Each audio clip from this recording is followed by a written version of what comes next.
ऊधव जु सूधो गहो वह मार्ग, ज्ञान की तेरे जहाँ गुदरी है। आ को नहीं सीख मानी है, हया इहा इक श्याम की प्रीति प्रतीति खरी है। आ ये ब्रजबाला सबे इकसी, हरिचंद जु मंडल ही बिगरी है।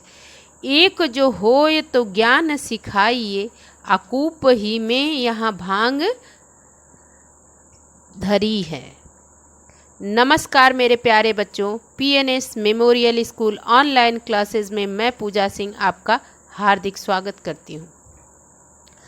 देखो बच्चों, यहाँ पर ना भारतेंदु हरिश्चंद्र इस अध्याय में आप लोग को उद्धव जी जब देखते हैं ना कि श्री कृष्ण भगवान द्वारिका में रो रहे हैं, तो उनके पास पहुँच के बोलते हैं आप तो भगवान हैं, आपको ये सुख दुख से क्या, आप क्यों रो रहे हैं। तो बोले मुझे वृंदावन की बहुत याद आ रही है, मुझे गोपियों की, मुझे यशोदा माता की, मुझे नंद बाबा की, सबकी बहुत याद आ रही है। मुझे वहाँ की एक एक चीज़, गैया, सब कुछ मुझे बहुत याद आ रहा है। तो उद्धव जी कहते हैं कि आप उनको ज्ञान मार्ग से तो समझा सकते हैं, वो सारी बातें बताते हैं वृंदावन की, मुझे क्या क्या याद आ रहा है, और रोते जाए। तो उद्धव जी ना एकदम उनके अंतर सखा थे श्री कृष्ण भगवान के, उन्हीं जैसे उनका शरीर था, उनका चेहरा था, सब कुछ। उनको ज्ञान पे बहुत ज़्यादा अपने विश्वास था कि ऐसा नहीं होता कि कोई किसी के बिना नहीं रह सकता ऐसे प्रेम में। तो जब कृष्ण भगवान देखे कि मेरी बातों से कोई भी रो देगा, लेकिन उद्धव जी को कुछ नहीं रोना आया, वो कर है गोपियों को ऐसे, यशोदा माता को इस तरीके से समझा देते, नंद बाबा को। तब उन्होंने कहा कि उद्धव तुम जाओ और जाकर उन गोपियों को, यशोदा माता को, नंद बाबा को समझाओ। तो उद्धव कहते हैं हाँ ठीक है, लेकिन कृष्ण भगवान क्या कहते हैं कि आप पीताम्बर पहनो और कुंडल पहनो, ऐसे जाओ, नहीं तो तुमसे कोई बात भी नहीं करेगा। तो वो पहन के जाते हैं और वहाँ जाकर क्या देखते हैं, न गोपियाँ उनकी बात समझती हैं, न यशोदा माता, न नंद बाबा, कोई नहीं, और उल्टा ये ज्ञान मार्ग से प्रेम मार्ग में, भक्ति में लीन होकर वापस आते हैं। एकदम जैसे गोपियाँ और यशोदा माता और नंद बाबा प्रेम में डूबे हुए, न किसी चीज़ की सुध नहीं, वैसे ही उद्धव जी भी जैसे प्रेम में कोई पागल होता है ना, वैसे ही उद्धव जी को देखते ही आप जान जाते कि इनको क्या हो गया है। क्योंकि उन्होंने वो गए थे गोपियों को क्या सिखाने, ज्ञान मार्ग, लेकिन उल्टा वही प्रेम मार्ग में, प्रेम में भक्ति सीख कर उसमें बहते हुए आ गए। तो यहाँ पे इस पंक्ति में देखो बच्चों क्या कह रहे हैं, उद्धव जु सूधव गयो गहो वह मार्ग, ज्ञान की तेरे जहाँ गुदरी है।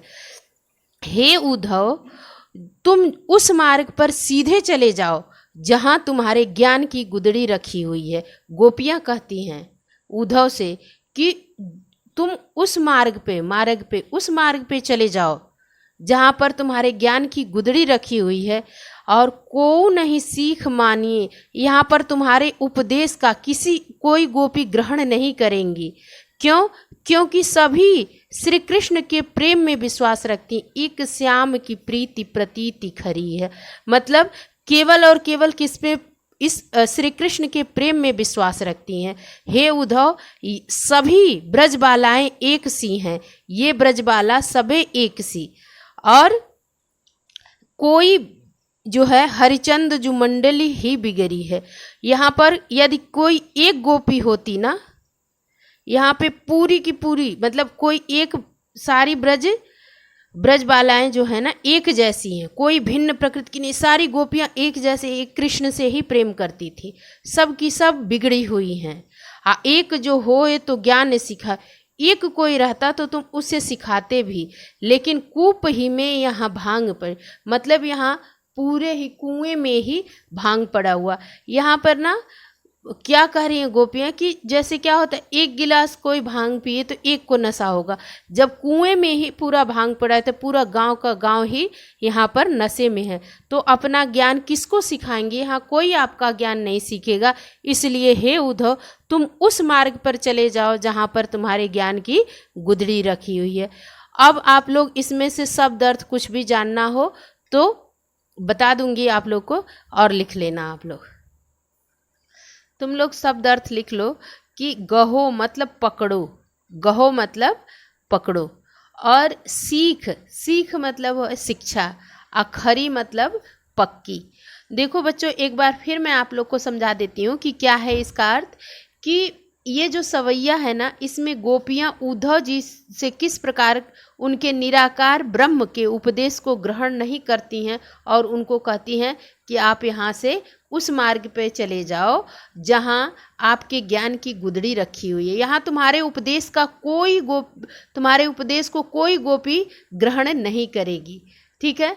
और क्योंकि सभी श्री कृष्ण के प्रेम में विश्वास करती हैं, हे उद्धव, ये सभी ब्रजबालाएं एक सी हैं, कोई भिन्न प्रकृति की नहीं है, इनकी तो पूरी मंडली ही बिगड़ी हुई है। यदि किसी एक गोपी की बात होती तो तुम उसे ज्ञान का उपदेश देते, किंतु यहाँ तो कुएं में ही भांग पड़ी है, अर्थात सभी श्री कृष्ण के प्रेम रस में सराबोर होकर पागल सी हो गई हैं, इसलिए तुम्हारा उपदेश देना व्यर्थ होगा। यहाँ पर ना जो भारतेंदु हरिश्चंद्र जी हैं, श्री कृष्ण के प्रति गोपियों के अनन्य प्रेम को प्रकट किए हैं, और इसमें अनुप्रास रूपक अलंकार है। और जानते हो बच्चों, यहाँ दृष्टांत दिए हैं कि एक गिलास भांग रहती तो एक लोग पी के भांग के नशे में रहते, यहाँ पूरे ही कुएं में ही भांग गई है, यानी सभी लोग श्री कृष्ण के प्रेम रस में सराबोर होकर पागल सी हो गई हैं। अब संदर्भ प्रसंग हेडिंग डाल लीजिए और लिख लीजिए। संदर्भ क्या है कि प्रस्तुत पद्य हमारी पाठ्य पुस्तक हिंदी काव्य में संकलित एवं भारतेंदु हरिश्चंद्र जी द्वारा रचित प्रेम माधुरी पाठ से अवतरित है। प्रसंग इस सवैये में गोपियां उद्धव से कहती हैं कि वे किसी प्रकार भी उनके निराकार ब्रह्म के उपदेश को ग्रहण नहीं कर सकती। और व्याख्या हेडिंग के अंतर्गत आप लोग लिख लीजिए कि हे उद्धव, तुम उस मार्ग पर सीधे चले जाओ जहां तुम्हारे ज्ञान की गुदड़ी रखी हुई है। यहाँ पर तुम्हारे उपदेश को कोई गोपी ग्रहण नहीं करेगी, क्योंकि सभी श्री कृष्ण के प्रेम में विश्वास रखती हैं। हे उद्धव, ये सभी ब्रजबालाएं एक सी हैं, कोई भिन्न प्रकृति की नहीं है, इनकी तो पूरी मंडली ही बिगड़ी हुई है। यदि किसी एक गोपी की बात होती तो तुम उसे ज्ञान का उपदेश देते, किंतु यहाँ तो कुएं में ही भांग पड़ी हुई है, अर्थात सभी श्री कृष्ण के प्रेम रस में सराबोर होकर पागल सी हो गई हैं, इसलिए तुम्हारा उपदेश देना व्यर्थ होगा। काव्य सौंदर्य हेडिंग के अंतर्गत आप लोग लिख लीजिए कि भाषा कैसी है, मुहावरेदार, सरस ब्रज है, शैली मुक्तक है, छंद सवैया है, अलंकार अनुप्रास और रूपक है, रस कौन सा है, श्रृंगार रस है। चलिए अब हम लोग इनके अगले पद की तरफ चलते हैं।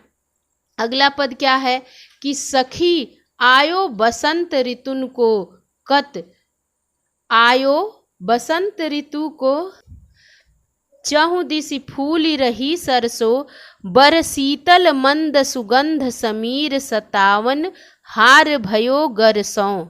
अब सुंदर सांवरो नंद किशोर, कहे हरिचंद गयो घर सो। परसों को बिताई दियो बरसों, तरसों कब पाए पिया परसों। अब हम लोग सबसे पहले शब्द अर्थ देख लेते हैं। ऋतुन को कंत मतलब ऋतुओं का स्वामी कौन है, बसंत, बसंत ऋतु है। और वर मतलब श्रेष्ठ, समीर मतलब हवा, और गरसों मतलब गले तक पूरी तरह, परसों मतलब स्पर्श करूं, आने वाले वक्त, कल के बाद का दिन होता है, मतलब आने वाले दिन परसों बोलते हैं ना, जो कल के बाद आने वाला जो दिन होता है उसको भी परसों बोलते हैं। तो एक बार फिर से देख लो तुम लोग, ऋतुन को कंत, ऋतुन को कंत लिख लो कि ऋतुओं का स्वामी बसंत। और वर मतलब श्रेष्ठ लिख लो, समीर मतलब वायु लिख लो, गरसों मतलब गले तक पूरी तरह, और परसों दो अर्थ है, स्पर्श करूं और जो परसों कल के बाद वाला दिन होता है उसको परसों बोलते हैं। ठीक है बच्चों, सबसे पहले हम लोग इसका अर्थ देख लेते हैं कि सखी आयो बसंत ऋतुन को कंत, मतलब एक गोपी दूसरे गोपी से कहती है, यहाँ पर कृष्ण भगवान के विरह में पीड़ित होकर अपनी मनोदशा, अपनी मनोव्यथा को व्यक्त करती है। क्या कहती है कि सखी आयो बसंत ऋतु, मतलब जो ऋतुओं में सबसे श्रेष्ठ ऋतु बसंत ऋतु, बच्चों जो फरवरी मार्च का समय होता है ना, वही बसंत ऋतु होता है। उस समय आप लोग देखोगे कि सरसों का फूल चारों तरफ खिला रहता है। सरसों के फूल देखो लिखा, चहुं दिशि फूल रही सरसों, चारों दिशाओं में सरसों का फूल खिला हुआ है। बर शीतल मंद सुगंध, मतलब बर मतलब श्रेष्ठ बताए हूं ना आप लोग को, तो जो हवा शीतल मंद, वो बहुत ही अच्छी हवा, सुगंधित हवा, शीतल हवा चारों तरफ बहती है, मादक हवा चारों तरफ बहती है।